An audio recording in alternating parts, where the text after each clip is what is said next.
It looked like hundreds of pillows had burst and no one had cleaned up the mess. From the center of the feathers poked a yellow and white spotted lump. The egg was really big, bigger than a watermelon, but you would never know because of all the feathers that hid it.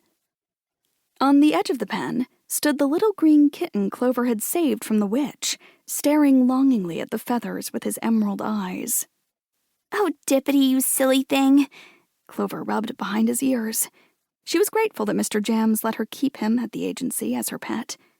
She couldn't bear it if he was adopted by someone else. She set her bag on the ground and pulled out her baby blanket.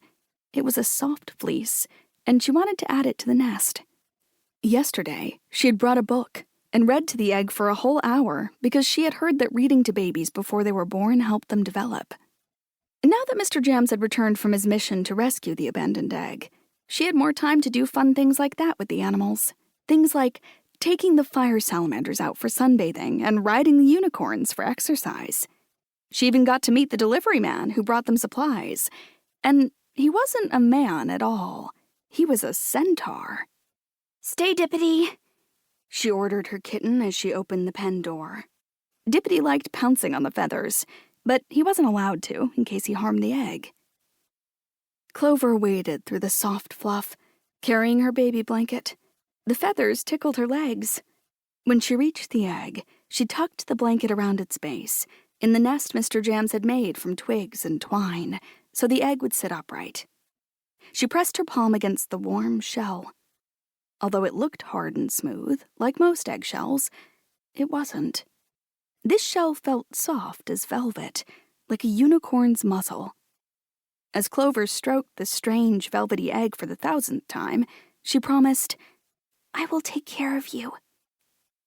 The egg, Mr. Jams had told her, was found by a troll family under their drawbridge, hidden in some brambles. It had obviously been abandoned, but a protective enchantment had been placed on it so that no harm would come to the egg. But whatever hatched out of it would be left to fend for itself. That's why the trolls had contacted the agency. It had taken Mr. Jams a day and a half to travel to the troll's home. Once he'd released the egg from the enchantment and rescued it from the brambles, they'd insisted he stay for a troll family feast before he brought it back to the agency. Although Mr. Jams had examined the area around the drawbridge thoroughly for clues as to what type of animal had laid the egg, he found nothing.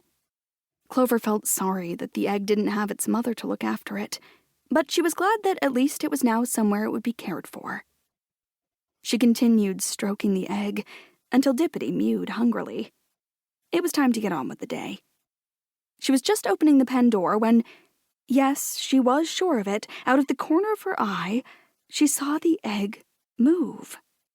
She turned back toward it. The egg was perfectly still.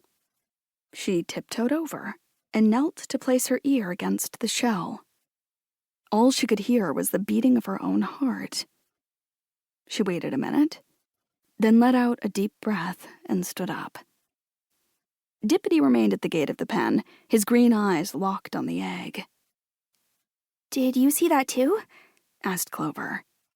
The little green kitten didn't look up at her, but his tail twitched into the shape of a question mark. 2. Mr. Jams's Journey. Clover hurried down the hall and into the front room of the agency with Dippity following. The smell of buttery toast let Clover know that Mr. Jams was there. He would know what to do. "Mr. Jams, the egg moved, I saw it!" she cried, opening the door. To her surprise, Mr. Jams was packing. He was sitting on an overstuffed and battered suitcase. His beard was tangled, there was jam on his nose, and his cheeks looked redder than dragon's fire. Oomph! Crash! The suitcase popped out from under him. Its contents spilled across the floor, maps and a book, shirts and socks, and even a jam jar. Mr. Jams landed with a thump beside it. "Oh, fairy spitting fickle corns!" he cried. "That's the 3rd time!" His bushy eyebrows rose as he looked up at Clover. "So, the egg moved, eh?" "Yes, at least I think so. Just a little, but—" "Then there's really no time to delay. I'll go check on it. If you would be so kind as to try and close this blasted case, maybe you will have better luck with it."